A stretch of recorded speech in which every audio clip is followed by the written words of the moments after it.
আজি ৰাতিপুৱাই কাম এটাত এফালে ওলাই যাব লগা হ'ল, কিন্তু আধা দূৰ গৈহে মনত পৰে যে আজি ঈদৰ বাবে সকলো অফিচ কাছাৰী বন্ধ।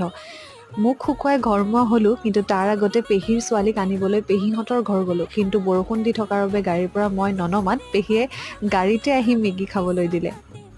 তাৰ পাছত দিনটো একোৱেই ভিডিঅ' কৰিব নোৱাৰিলোঁ। সন্ধিয়া আকৌ মাহীহঁতৰ পৰিয়ালটো আহিম বুলি কোৱাত ৰাতিৰ সাঁজ খোৱাকেই মাতি দিলোঁ। বৌৰ ছোৱালী আৰু ৰুৰ কিমান যে ফূৰ্তি। ভাত তৰকাৰী পিছে মাহীয়ে ৰান্ধিলে।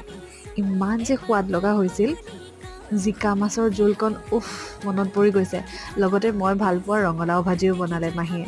ময়ে সকলোতকৈ শেষত খালোঁ, কিন্তু আৰামত জুতি লৈ লৈ খালোঁ। মাহীৰ হাতৰ ভাত সাজে মোক আকৌ আছামিজ থালিৰ মিনি ব্লগ দিয়াত অনুপ্ৰাণিত কৰিলে। গতিকে নেক্সট ভিডিঅ'ত কি আহিব গম পাইছেই নহয়। আজিলৈ আহিছোঁ, বাই।